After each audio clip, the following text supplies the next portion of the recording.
currently are.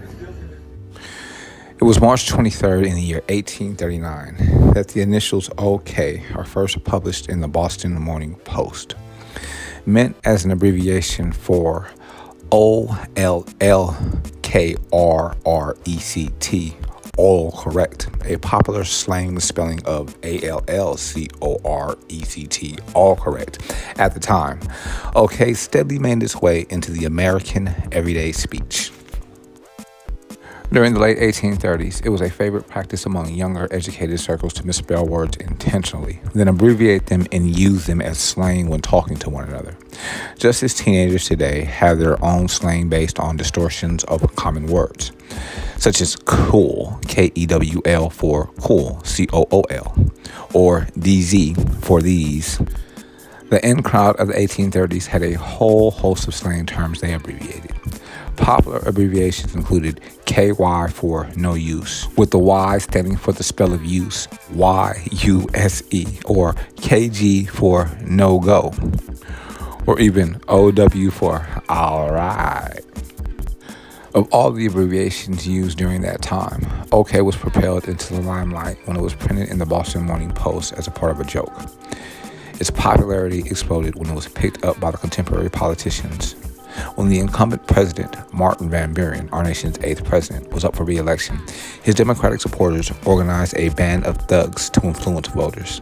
This group was formerly called the OK Club, which referred to both Van Buren's nickname, Old Kinderhook, based on his hometown of Kinderhook, New York, and to the term recently made popular in the papers. At the same time, the opposing Whig Party made use of OK to denigrate Van Buren's political mentor, Andrew Jackson, also our nation's 7th president. According to the Whigs, Van Buren invented the abbreviation OK to cover up his own misspelling of all correct. The man responsible for unraveling the mystery behind OK was an American linguist named Alan Walker Reed. An English professor at Columbia University, Reed dispelled a host of erroneous theories on the origins of OK, ranging from the name of a popular army biscuit, Orin Kendall, to the name of a Haitian port famed for its rum, All Cayas, to the signature of a Choctaw chief named Old Keokuk. Whatever its origins, OK has become one of the most ubiquitous terms in the world, and certainly one of our nation's greatest lingual exports. It was March 23rd in the year 1919 that Benito Mussolini, an Italian World War I veteran and publisher of socialist newspapers, breaks with the Italian socialists and establishes the Nationalist Fasci di Combattimento, named after the Italian peasant revolutionaries or fighting bands from the 19th century. Commonly known as the Fascist Party, Mussolini's new right-wing organization advocated Italian nationalism, had black shirts for uniforms, and launched a program of terrorism and intimidation against its leftist opponents. In October of 1922, Mussolini led the fascists on a march on Rome, and King Emmanuel III, who had little faith in Italy's parliamentary government, asked Mussolini to form a new government. Initially, Mussolini, who was appointed prime minister at the head of a 3-member fascist cabinet, cooperated with the Italian parliament, but aided by his brutal police organization, he soon became the effective dictator of Italy. In 1924, a socialist backlash was suppressed, and in January of 1925, a fascist state was officially proclaimed, with Mussolini as Il Duce, or the leader. Mussolini appealed to Italy's former Western allies for new treaties, but his brutal 1935 invasion of Ethiopia ended all hope of alliance with the Western democracies. In 1936, Mussolini joined Nazi leader Adolf Hitler in support of Francisco Franco's nationalist forces in the Spanish Civil War, prompting the signing of a treaty of cooperation in foreign policy between Italy and Nazi Germany in 1937.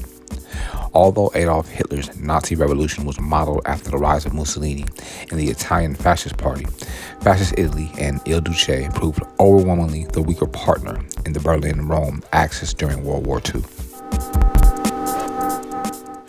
In July of 1943, the failure of the Italian war effort and the imminent invasion of the Italian mainland by the Allies led to a rebellion within the Fascist Party. 2 days after the fall of Palermo, on July 24th, the fascist Grand Council rejected the policy dictated by Hitler through Mussolini, and on July 25th, Il Duce was arrested. Fascist Marshal Pietro Badoglio took over the reins of the Italian government, and in September, Italy surrendered unconditionally to the Allies. 8 days later, German commandos freed Mussolini from his prison in the Abruzzi Mountains, and he was later made the puppet leader of German-controlled northern Italy. With the collapse of Nazi Germany in April of 1945, Mussolini was captured by Italian partisans, and on April 29th, he and his wife, Clara Patasi, continued their eternity. After a brief court-martial, the two were sentenced to execution by a firing squad. As a public spectacle, or just for us humans to show that we're no better than the people we condemn, their bodies were brought to Milan and they were hanged by their feet in a public square for the whole world to see. So just as clarification, I don't agree with how Mussolini and his wife, Clara, were made a public spectacle after their continuance. I'm not justifying the crimes of Mussolini. I'm simply saying there's discernment between solving a problem and the behaviors you conduct after the problem is solved.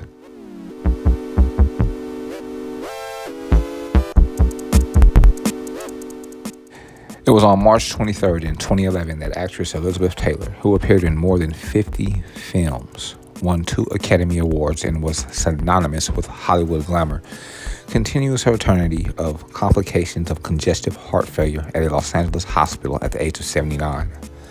The violet-eyed Taylor began her acting career as a child and spent most of her life in the spotlight.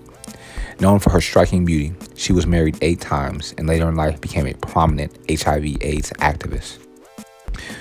Elizabeth Roseman Taylor was born in London, England on February 27th, 1932 to an American art dealer and his wife, a former actress. In 1939, the family moved to Southern California, and in 1942, Taylor made her film debut in There's One Born Every Minute. At the age of 12, she rose to stardom in 1944's National Violet, later moving on to adult roles such as 1951's A Place in the Sun, for which she garnered strong reviews. As one of Hollywood's leading stars in the 1950s and 1960s, her credits included 1956's Giant with Rock Hudson and James Dean, 1957's Raintree County with Montgomery Clift and Eva Marie Saint, and 1958's Cat on a Hot Tin Roof with Paul Newman, and 1959's Suddenly Last Summer with Clift and Katharine Hepburn.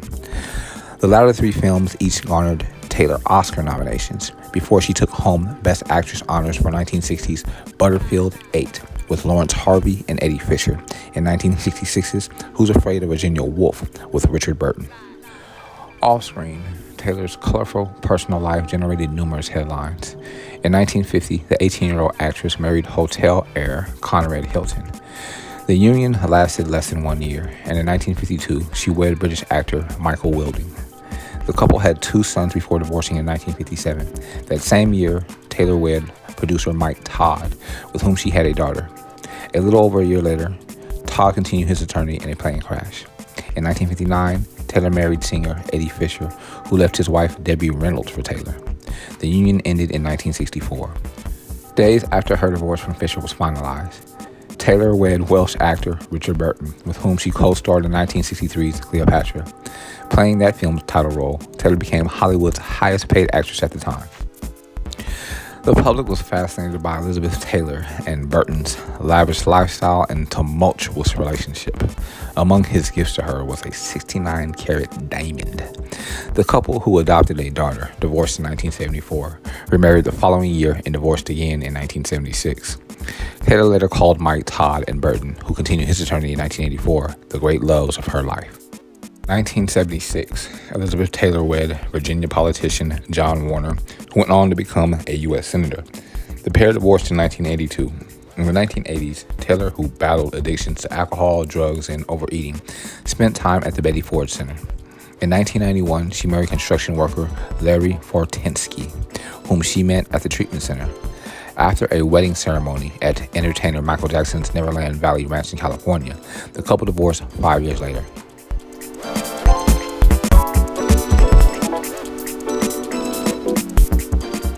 In addition to her addiction issues, Taylor suffered from a variety of health problems throughout her life, ranging from hip replacements to smashed spinal disc to a brain tumor.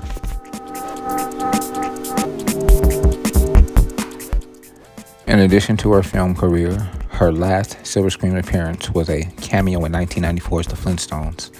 Taylor's legacy includes her work as a pioneering activist in the fight against AIDS. Starting in the 1980s, the actress helped raise millions of dollars to combat the disease. Taylor was buried at Forest Lawn Memorial Park in Glendale, California, the same place where her friend Michael Jackson was interred.